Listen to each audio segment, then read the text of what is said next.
Paul Castron, also Director of Amateur Scouting, and we had a chance to chat with Tyler a little bit. But Paul, you've been around here since day one, and to watch what's going on the ice right now, kind of go back in time and see how it's developed from the year 2000 to what's going on right now here in Columbus. Well, I mean, we're pretty excited right now, the group of prospects on the ice.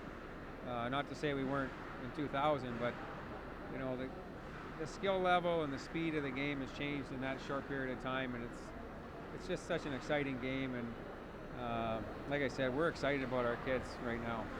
Paul, talk a little bit about this year's class. A couple of goaltenders. Obviously, Ryan Murray is the first pick, but then a couple of goaltenders after that. Just talk about the class in general, I guess, beginning with Ryan Murray.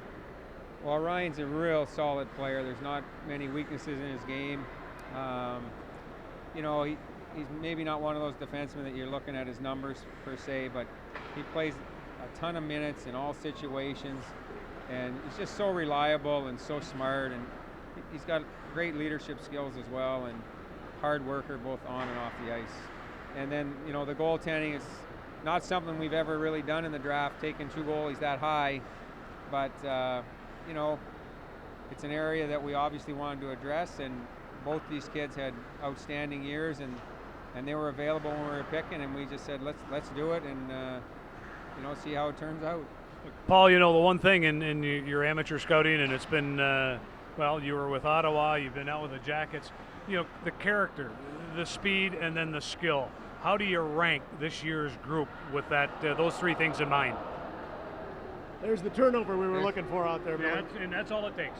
You know, sometimes it's not necessarily this year's kids you're looking at, but I mean, as far as skill, I mean, really impressed with Daniel Czar here, the way he fires the puck and the quickness that he has. And you know, you look at Cam Atkinson, who was a later round pick years ago, and is really starting to come into his own. As you guys know, watching him at the end of the season when he had those 5 goals in the last 3 games or whatever that was. I mean, he's a highly offensive player with tremendous, you know, puck skills, and he's just an exciting player, and you know, hopefully there's only good things to come for him.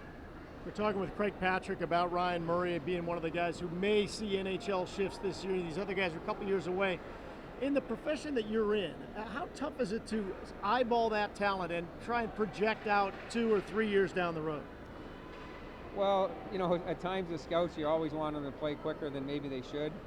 And, you know, generally it's the high round picks that do get that opportunity. Yeah. And, you know, Ryan had that experience with the Team Canada at the World Championships, and, you know, showed that he was capable of playing at that level. So, you know, his play in camp and training camp and exhibition season will, you know, dictate whether he sticks on the big team, but he definitely has a shot for sure. Yeah, I guess what I'm looking for more is you're looking at a 16 or a 17-year-old kid or 18-year-old kid, and you're trying to project how he'll play in the National Hockey League as a 20-year-old, or if he will play in the National League. And what are you looking for there? Obviously, skating skill is probably paramount, but beyond that, you're trying to kind of guess where their careers will be a couple or 3 years down the road. Well, to be quite honest with you, you know, when these kids get drafted at 17, it's really what they do after they're drafted. I mean, the ball's in their court. We give them as many resources as we can. Yeah. And generally speaking, the guys that want it the most are the guys that play. And I can go to a couple guys on our team right now,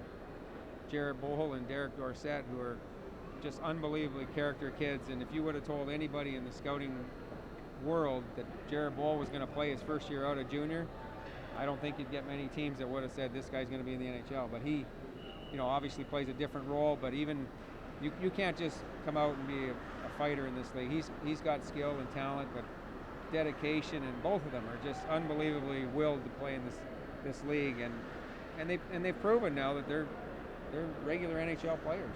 You know. Paul, take a look at you. We talked about skill players. You just bounced off the fact of a Derek Dorsett and a Jared Boll, which we would call role players, but that's one role that they play. Give an idea on some of the guys on the ice today that would fulfill those roles 4 or 5 years from now, maybe when Boll and Dorsett have moved on. Well, the first guy that comes to mind is Dalton Smith, and you know what he's done since we've drafted him is amazing. He's gone to power skating on his own. That was a little bit of an issue, his skating ability, and he has made huge strides in his skating. And there's not many guys in the junior hockey that are tougher than him. So he's a guy that I would say is going to find a way to play.